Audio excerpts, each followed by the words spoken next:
So, welcome to the Dog Days podcast. I'm your host, Andy B., and this is the place where we discuss all things dog, pet, and animal related. Today, we have a very special guest. Her name is Penny. She's the executive director of the Victoria Humane Society. Penny, thanks for coming. Thanks for having me.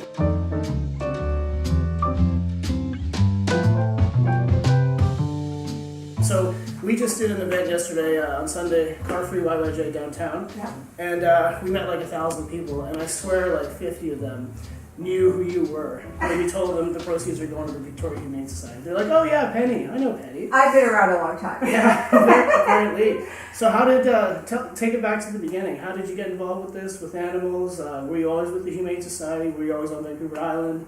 Let's go back to the beginning. Well, I wasn't always on Vancouver Island. I came here in '86, and I worked at a number of different jobs. And one of the things I started doing in my part-time was baking dog biscuits. And I ended up opening up a little tiny dog biscuit store probably 15 years, 20 years ago. Oh, wow. Where was that? Down on Johnson Street. Okay. Like right in the middle of Johnson Street. Loved it, had a lot of fun. But while I was there, I would meet a lot of street kids and their dogs. Yeah.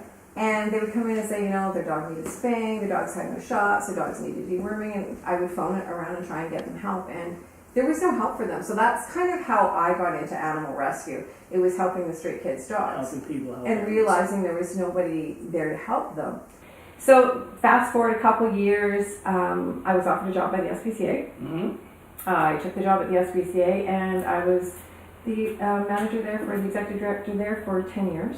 Okay. And it was amazing. I learned tons and tons of stuff. I learned what I thought was the right way to do things and what I thought was the wrong way to do things.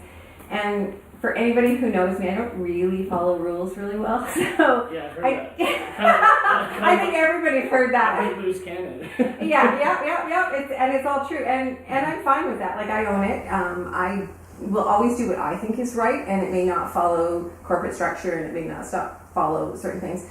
So eventually I was fired by the SPCA without cause, but they had good reason to fire me. I'm not, there's no bad feelings, there's no bad blood. It was fine. I know that the day that I was fired, I walked out of the building thinking, okay, what am I going to do now? Okay, I got to start my own because I got to still do this because this is kind of my heart and my passion. I didn't find what I really wanted to do till I was 40. So it was, I'm not going to reinvent myself now. This is what I wanted to do. Yeah. So how did the Humane Society at the roots of it start? Like, it's big now, and you guys have a collection of foster homes, but back in that moment, it was just you and a couple of volunteers? It was me and some of the volunteers from the SPCA who I was really close with. Some really, I had a lot of close friends that had been there for a long time. So we decided we would try to do something new and something different and do it our way. And, was it scary at first?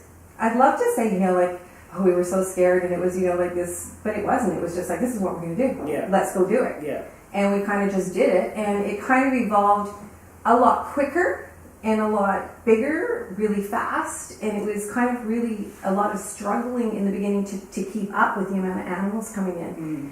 Like right now, for this year, we'll take in easily 2,000 to 3,000 animals. And we have absolutely no shelter. We have no boarding facility. We have nothing like that. So it's all foster homes. So it's been a crazy ride. So it seems like it's a lot of project management and logistics and coordination and stuff like that. Is that what's on your plate daily? The logistics is crazy because every animal that comes in has to be vetted. So we have to get them in, we have to assess them, we have to get them to vets, we have to get them spayed and neutered, any of the medical, a lot of rehab. Like, there's tons and tons of stuff. And just getting them in, facilitating that is a huge thing in itself. So it's always like we've always got about 30 balls in the air trying to the phone's ringing and where can we put this one, where can we put that one, who can foster this one, who can rehab this one, who can get this one to the vet. So it is a crazy ride, but I think that I'm an adrenaline junkie because I just love it. Like, it's kind of like, okay, what are we going to do now? But it's a really hard one emotionally. Mm-hmm. Like, there's last week we took in a dog that we absolutely worked so hard to get it here. That was the one with the shattered hip and shattered leg. Yeah, you should. Yeah. Riley came in, and Riley was up in Lytton, and we couldn't get him a ride down here, and it was like the logistics of getting him here, and it was crazy. And we got him here. We got him on the first ferry. We took him straight to the vet, and when we got him to the vet, they found out that his entire insides had leaked into his chest, and he had a diaphragmatic hernia. I can't even say that word. And it was too late to save him. Everything had poisoned him. So, you spend 24 hours on a high trying to get this dog in, taking him to the best medical care you can get him, and still not able to save him. So those hurt. Yeah. Like those are, we do take the tough ones so that we get a lot of dogs that have been shot, dogs that have embedded collars, cats that have been shot. We get a lot of emaciated animals in. So we do lose, not a lot, but a percentage of the animals we lose, but it's not for lack of trying or lack of medical. It's just, so it is, you're kind of like on this roller coaster, like you'll get an animal that's in a really bad shape and all of a sudden you didn't even know and it's giving birth and you're like, like, and it's just, you're struggling to find it a place and to make sure that everything's okay, but yeah. Do all the animals come within country, or do you help animals from other countries too, or is there like enough's enough here? Well, there's so many here, and I think the hard part for us is, if you want to save an animal anywhere you want to save them, I'm totally fine with that. You just need a passport. Yeah, like I'm totally fine with that. Our focus is on BC primarily, and then Canada, because I think the hard part for me that people don't realize here is it's easier to save an American dog. Like it is so easy. You can go down, pay the money, and get it. Here you have to travel, you have to get permission, you have to when we work in some of the remote communities, like it's thousands of dollars to be able to save, one dog. Yeah. And so there's a lot of dogs here and cats. And I always say dogs, but I mean cats. I always mean cats too. There's a lot of animals here, and we do rabbits and chinchillas and everything else too. Whatever somebody wants to do, is three-legged goats. But the animals here, as opposed to the animals, like people say, well, this animal's going to get put down in this shelter in the States. Well, the animals here are starving to death. They're freezing to death. They're dying from heat.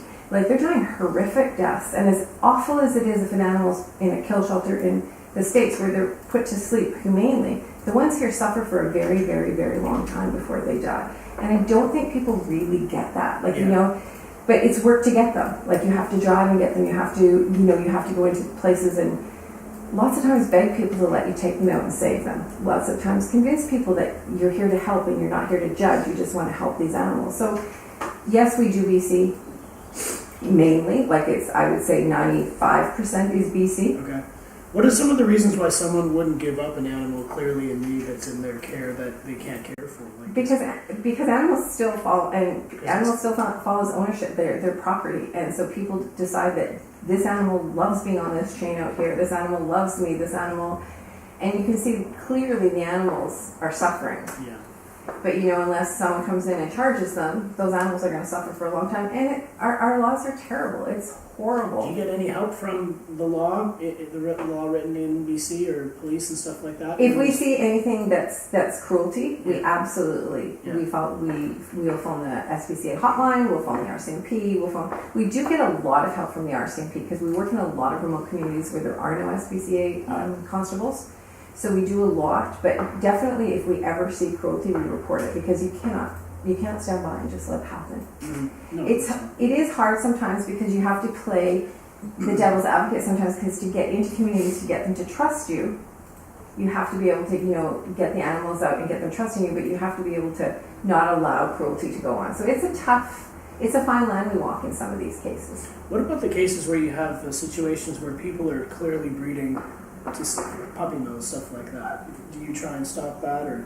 We get called in a lot of times when they're finished. Mm-hmm. Like they've decided they're not going to do this anymore, so we end up picking up the pieces a lot. We'll get a lot of the mums who've been overbred, the old ones that are, they're blind, they're deaf, they're matted, and so we've done a few of those cases, which is really hard. As far as breaking up puppy mills, a special constable from the SPCA or RCMP have to do that. Okay. We don't have the special powers to do that. Yeah. So this is where the Humane Society is at right now. It's 150 foster homes. And are new fosters signing up every day? Do you need more fosters? We always need more fosters, and what we're finding the most, we get a lot of calls from communities that are culling, and nobody wants to cull. Nobody wants to go out and shoot all the animals. And for people who don't know, that's when you go into a community where there's not enough animal control, there is no animal control, there's no spay-neuter programs, there's nothing. So what they do is once a year, they will shoot. They'll put signs up that, on such and such a day, any animals not inside homes will be shot.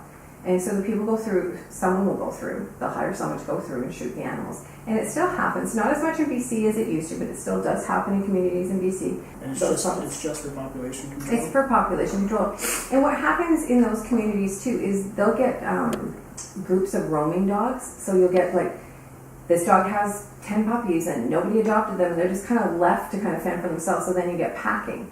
And then you get vicious dogs and aggressive dogs. And I shouldn't say they're vicious and aggressive dogs, but they're acting in aggressive behaviors. Yeah. Because they're environment. They're starving.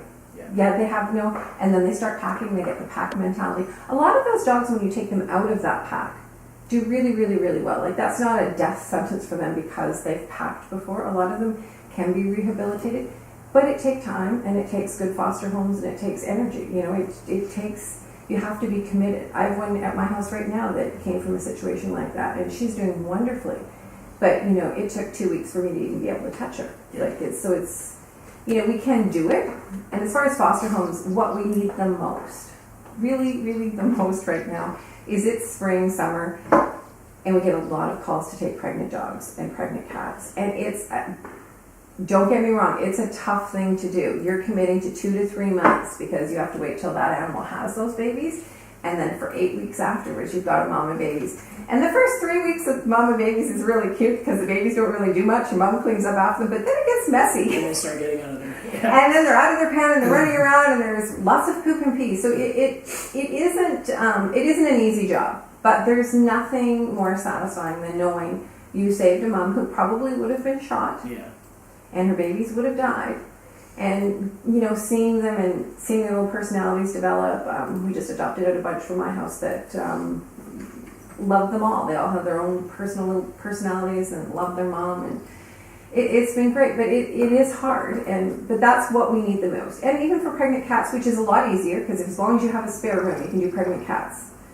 But, yeah, it's tough. And the other thing that's tough for fosters is, like, there's a lot of people who want to foster for us that we can't have fosterers because they have like cats and kids and dogs and we don't know how these dogs coming in are going to react to a situation like that. Yeah.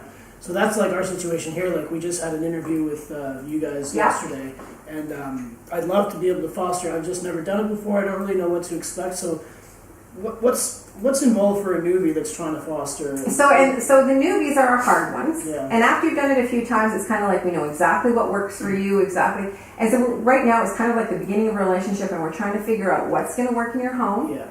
What's going to work with your dog, what's going to work with your cat. You know, like there's no kids, so that makes it a little bit easier. But most dogs that we get from the rural communities, I have to say, are very social, and they do really, really well in these situations.